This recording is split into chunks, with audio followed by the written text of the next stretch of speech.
You can get ahead of 99% of high school basketball players this year because it's never been this easy to succeed. Just take a look at your competition.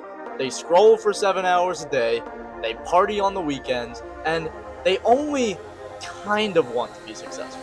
But you have the potential to be different. We're starting at the bottom, and step by step, I am going to walk you through the exact advice that will level you up until you reach that top 1%.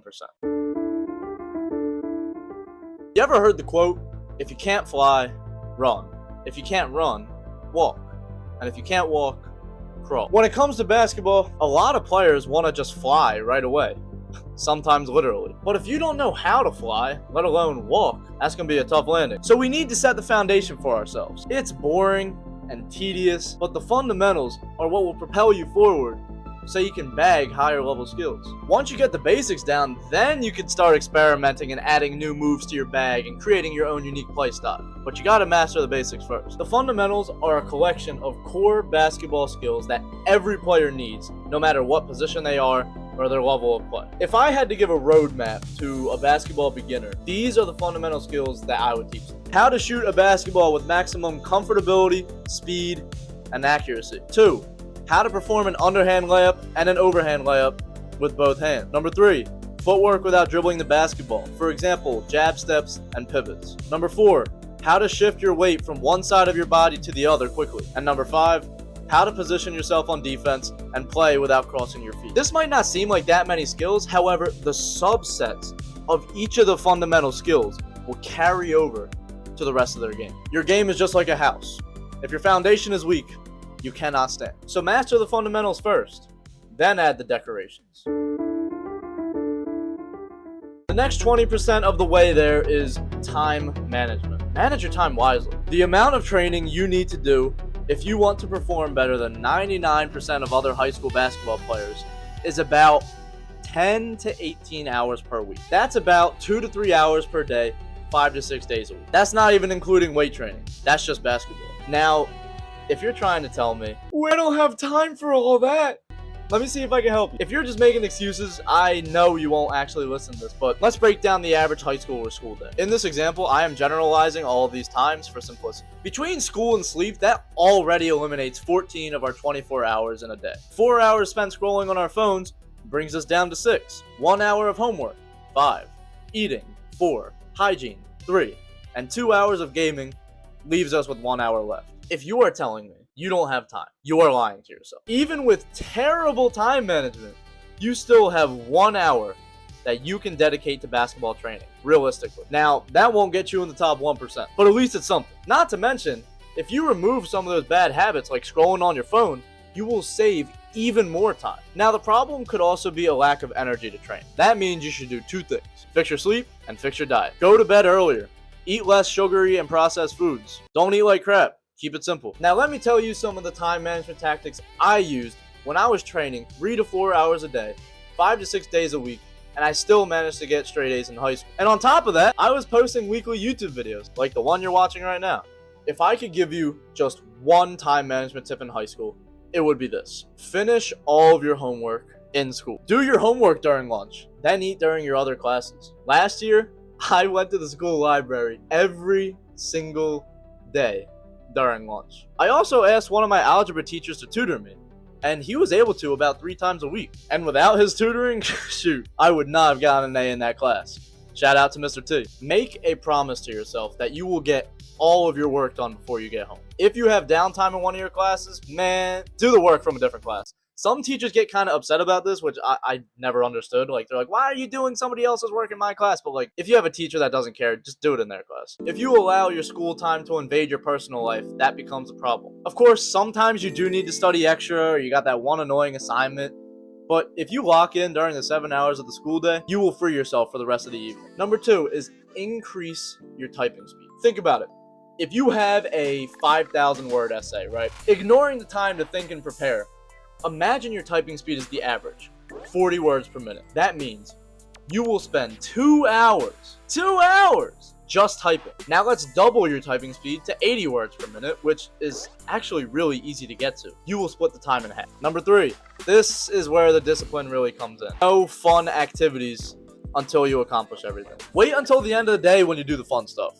You don't need as much mental energy to hop on video games for a bit and scroll on your phone. Save your mental and physical energy for the productive stuff. You'll feel much better enjoying your favorite activities anyway because you don't have anything hanging over your head. Number 4, combine activities to save time. If you like to scroll on your phone, that's fine. Just combine it with something that you were already doing. For example, scroll while you're eating, so then once you stop eating, you stop scrolling. You're going to be spending time eating anyway, so if you want to get your fix for scrolling, just do it at the same time as you eat. Imagine the progress that you could be making if you just manage your time a little bit better. Where would you be a month from now? 5 months from now, 6 months from now, a year from now? All because you made a little change with how you manage your time. I need water. I feel like I'm going through puberty again, bro. I'm voice cracking like crazy. Stay hydrated. All right, we back. 99% of high school basketball players lack one of 2 things. Number 1, a solid work ethic. Or 2, confidence. Work hard and be consistent. There's no negotiation with that. Now, confidence is tough. I know. But luckily for you, I made a full guide on how to build basketball confidence. So you should check that out after this video is done. The final bottom 80% component is watch film and study it. 99% of high school basketball players don't watch enough film. The biggest reason is they don't know how. Well, that's no excuse for you because I have a couple of videos on my channel talking about how to watch film. So check those out after this video. But watching film not only increases your basketball IQ, but it also increases your comfortability on the court. Once I began to watch film a ton, I realized the game slowed down for me. It's a great feeling, man, and I recommend it to every basketball player out there.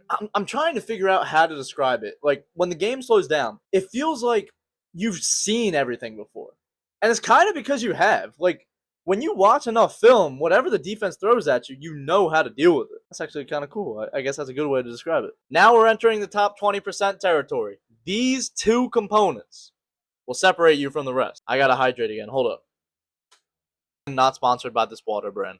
Isn't it crazy that water has brands? Like, anyway. But before we get into the top 20% components, let me ask you a question. Have you ever walked to the basketball court, put your shoes on, and then realize you have no clue what you're doing? Click the top link in the description and get access to my no-fluff basketball training programs for shooting, passing, ball handling, and finishing. Or get all 4 programs for less than the price of 2. What you will get is simple workouts that work. You'll improve at the game of basketball if you do them. I am not making any promises I can't keep. Top link in the description. Alright, now let's actually get into the top 20% components.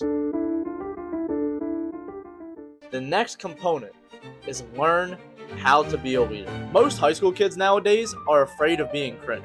They are deathly afraid of embarrassing themselves. And this is why it is so tough to get high school basketball players to be loud or just talk on defense, or like to just talk in general. Finding a great leader is even more rare. I'll be honest with y'all.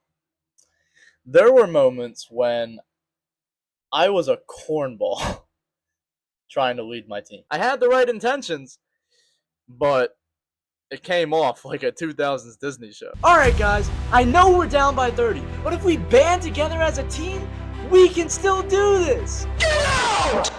Okay.